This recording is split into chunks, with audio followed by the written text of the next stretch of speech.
Olá, pessoal. Vamos para a aula número 1.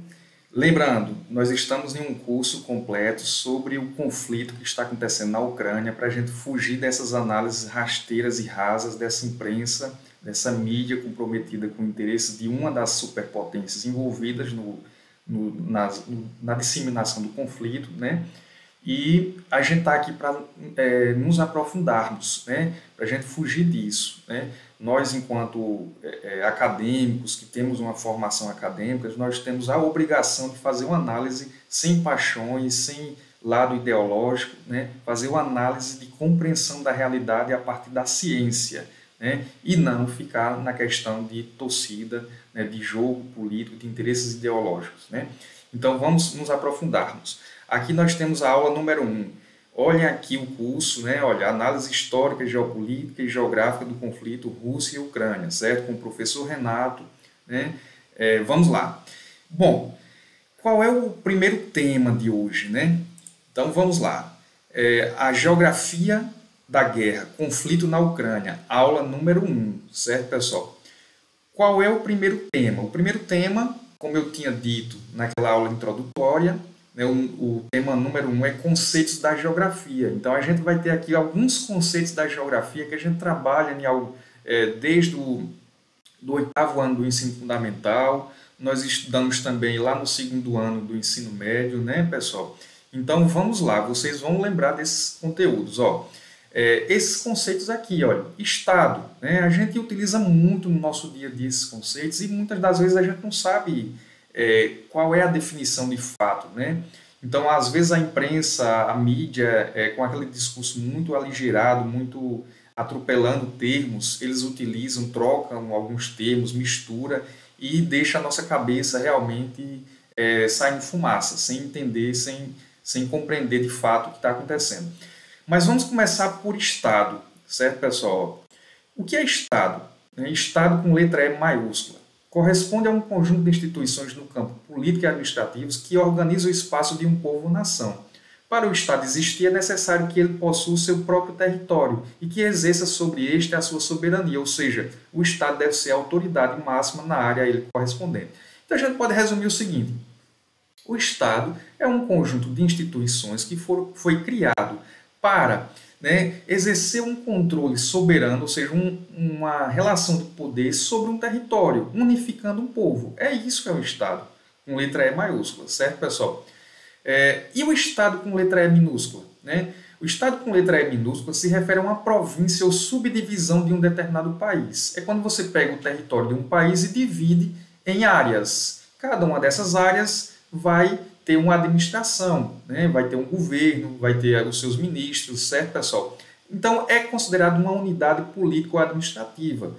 Por exemplo, o Brasil é dividido em quantos estados? Em 26 e um Distrito Federal, o estado de Sergipe, o estado da Bahia, o estado de São Paulo, o estado do Rio de Janeiro, entendeu? Então, é essa divisão como unidade político-administrativa. E o que é governo? É, na verdade, apenas mais uma das instituições que compõem o Estado.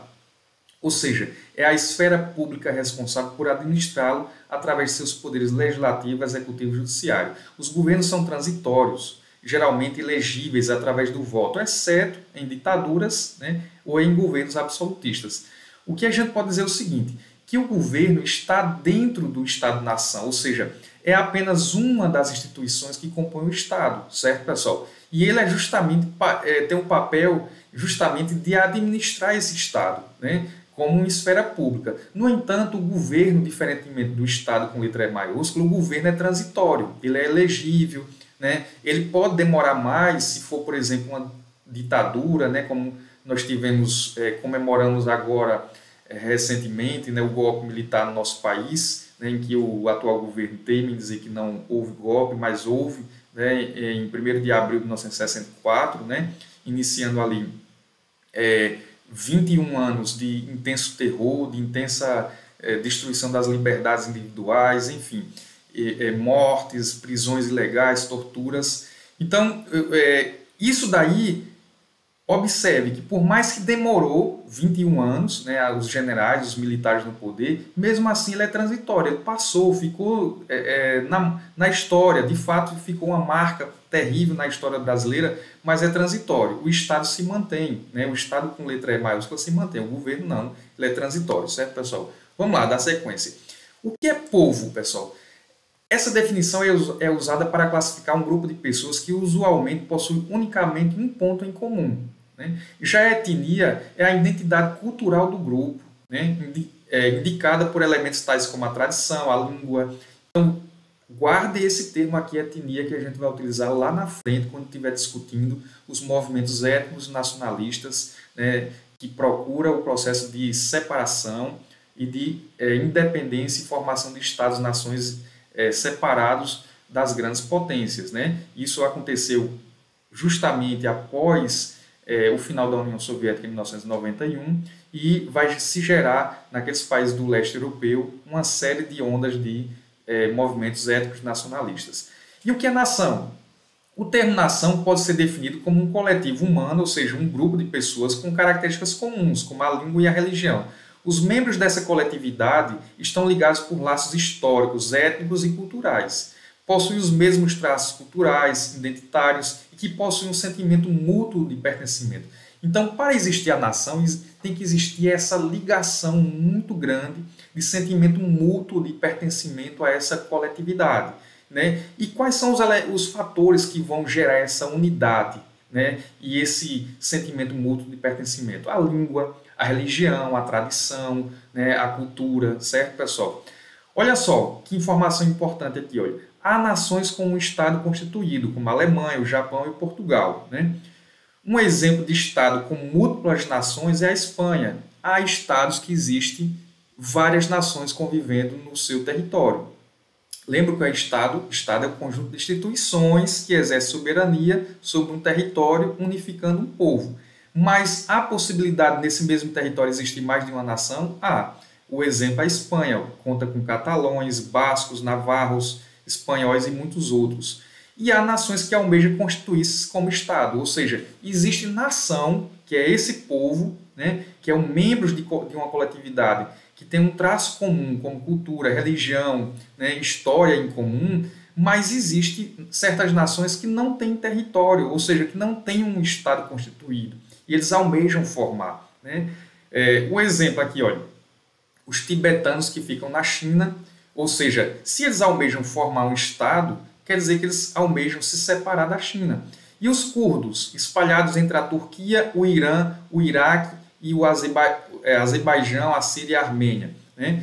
A gente pode dar outro exemplo, né, de uma nação sem Estado que almeja, que é o que ficou conhecido como Estado Islâmico. É um grupo de islâmicos, terroristas, né, se baseia no fundamentalismo islâmico, né, toma ao pé da letra o Alcorão, o livro sagrado dos islâmicos, mas para praticar de maneira fundamentalista práticas terroristas como ação política, almejando tomar territórios ali daquela região da Síria, do norte do Iraque, né, para fundar um Estado, né, uma região que é riquíssima em petróleo, por isso que ali virou o que se chamam de um verdadeiro barril de pólvora, porque tem muitas potências envolvidas, né, sobre aquele conflito na Síria, né, de um lado os Estados Unidos, do outro a própria Rússia, sempre essas duas grandes potências militares envolvidas nesses conflitos regionais, né.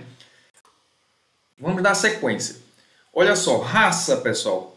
O que é a raça? Baseia-se em fatores biológicos, né? Veja, enquanto a etnia se baseia em fatores culturais, né, a religião, a língua, já a raça se baseia em fatores biológicos, como a cor da pele, o formato da cabeça, o tipo de cabelo, entre outros, né? E o que é população? Veja que é importante a gente discutir todos esses termos que a gente sempre lê em um livro de geografia, de história, mas a gente não passa por cima e mistura tudo como se fosse a mesma coisa. O que é população? População é apenas um número de pessoas, é um conceito que se refere apenas a uma expressão numérica, demográfica ou econômica. É um conjunto de pessoas de um estado que pode ser formado por diversas etnias, culturas, línguas, histórias e aspirações diferentes. Ou seja, se eu pego um estado-nação, ou seja, um país como o Brasil, eu pego um órgão federal como o IBGE, que tem o papel de contabilizar a população brasileira, né?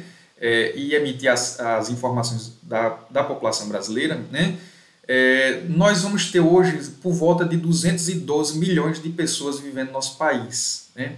Se a gente entra no site agora do IBGE, a gente vai encontrar por volta disso, 212 milhões de habitantes. Só que esses 212 milhões de habitantes não são da mesma nação. Você vai ter pessoas de etnias espanhola, né, japonesa, né, sírios, libaneses, agora com essa guerra, os refugiados da Ucrânia, né? Então pessoas de diversas, muitos africanos da Serra Leoa, de Guiné, enfim, da Nigéria. Então nosso país é um país que é aberto para receber muitos refugiados, né? E esses 212 milhões de habitantes é a junção de todas essas pessoas, certo, pessoal? Então, junta várias nações. Então, população é apenas o termo numérico, não esqueçam disso. O que é país? Envolve todas as características físicas e sociais de um território, além de seus símbolos, como a bandeira, o hino, os costumes, entre outros. Veja, falamos de Estado, com letra E maiúscula, conjunto de instituições que exercem uma soberania sobre o território, unificando um povo com a mesma cultura. Mas o país, além disso, são as características físicas e sociais do território, envolvendo ainda os símbolos como a bandeira, o hino, os costumes, entre outros, para tentar criar um sentimento de nacionalidade, certo, pessoal? Podemos definir país como um território politicamente delimitado, com unidades político-administrativas, moeda própria, reconhecimento internacional e, em geral, habitado por uma comunidade com história própria, né? Todo país tem um Estado constituído, que exerce soberania perante outros países e uma Constituição, né? Então, essa é uma definição perfeita. Agora, a gente falou tanto aqui em soberania, o que é isso? É o exercício da autoridade absoluta que um Estado-nação deve ter sobre o seu território ao qual pertence, certo? Então, soberania nada mais é do que a relação de poder que um Estado exerce sobre o seu território, sobre sua área, né? E o Estado-nação é constituído por uma massa de cidadãos que se considera parte de uma mesma nação, dividem a mesma jurisdição sobre um território de soberania de um Estado, o qual unifica um povo por meio do sentimento de nacionalismo através de sua história, de uma língua e religião em comum, de um conjunto de símbolos e convicções que promovem a identidade nacional, tais como hino, bandeira e etc., né? Então a gente pode dizer o seguinte, que Estado-nação é muito parecido com o país, né? É constituído como uma massa de cidadãos que se considera parte de uma mesma nação, divide a mesma jurisdição sobre um território de soberania de um Estado. Então, é a mesma coisa que um país, né? O Estado-nação. Aí, para a gente ir finalizando, pessoal, o que é limite? Limite é a divisão entre uma unidade territorial e outra, geralmente entre dois países, né? A ideia desse conceito remonta à constituição do Estado moderno e sua necessidade de determinar com total precisão os pontos do território sobre o qual ele exerce sua soberania, incluindo os seus valores constituídos, idiomas, moedas e outros aspectos, né? Então, determinação legal fomentada que foi fornecida por um acordo formal ou uma convenção, ideia que define um término, certo, pessoal? Aqui nós temos, pessoal, voltando aqui, podem ser constituídos por elementos como rios, montanhas ou por elementos artificiais, como pontes, placas e linhas divisórias, né? Ou seja, o limite pode ser constituído por alguns elementos da natureza, como um rio, uma montanha, ou por elementos artificiais criados pelo homem, como uma ponte, uma placa, linhas divisórias, para definir o limite entre o território de um país e outro. Já a fronteira é um termo mais dinâmico, a gente às vezes confunde muito limite com fronteira. A fronteira é mais dinâmica, ela designa uma frente de expansão ou uma zona de interrelações entre os diferentes meios, que podem ou não ser territórios diferentes, né? Ao contrário de limite, que é uma noção mais exata e fixada juridicamente, a partir de mapas, de linhas divisórias, as fronteiras são mais fluidas e há mais comunicação e interação, né? Áreas de interação populacional, econômica e cultural entre os povos. Possui ideia de fronteira consiste em um começo ou uma expansão, né? Então, um grande exemplo de fronteiras, a gente tem as fronteiras agrícolas aqui no nosso país, né? Elas são dinâmicas, elas não são fixas, né? Por exemplo, nos anos 70, uma grande fronteira agrícola aqui no nosso país foi a expansão para o oeste, a ocupação da região centro-oeste a partir da pecuária, a partir da produção de grãos, né, como a soja, certo, pessoal? E hoje, Hoje você tem a fronteira agrícola ali naquela região do Mato Piba, né, que é o Maranhão, Tocantins, Piauí e Bahia, oeste da Bahia, formando uma grande área de produção de grãos, sobretudo da soja, né. Outra fronteira agrícola, no Mato Grosso, em direção à Amazônia, né, por isso aquela discussão do desmatamento, né, com a pecuária avançando, a indústria madeireira, a produção de grãos também, certo, pessoal? Dando seguimento aí, a gente finaliza aqui com o território, certo, pessoal? O termo território vem do latim territorium, expressão que se referia a uma terra delimitada sobre uma data jurisdição. O território é usualmente definido como uma área administrada pelo Estado sobre o qual ele exerce a sua soberania. Contudo, essa definição tornou-se insuficiente, uma vez que ela não abrangia os territórios informais e de disputas entre as classes e os diferentes grupos que compõem as sociedades. Ou seja, apenas o território físico delimitado, né, com uma soberania exercida por um Estado, não dá conta da definição completa do território. O território envolve isso que a gente acabou de falar, né, como, por exemplo, as áreas de expansão de fronteiras. Né, é uma expansão de território. Né? Então, é uma porção do espaço geográfico apropriada e delimitada a partir de uma relação de poder. Então, essa definição aqui caiu melhor. É um pedaço do espaço geográfico apropriado e delimitado por relações de poder. Um grupo de pessoas, né, ou instituições exerce uma relação de poder sobre uma área. Então, ali se constitui um território. O território está relacionado à conformação e união de um povo através da identidade coletiva. É outro termo também que envolve, que é a questão da cultura. Né? A identidade, a apropriação daquele espaço gera uma identidade com aquele espaço. Né? Língua, religião, costumes. Né? Então, ou seja, de imposição dos territórios como territorialidades. Então, quando aquele território é apropriado por um grupo e que exerce relações de identidade a partir de uma língua, de uma religião, de costumes, se cria o que se chama de territorialidades. Né?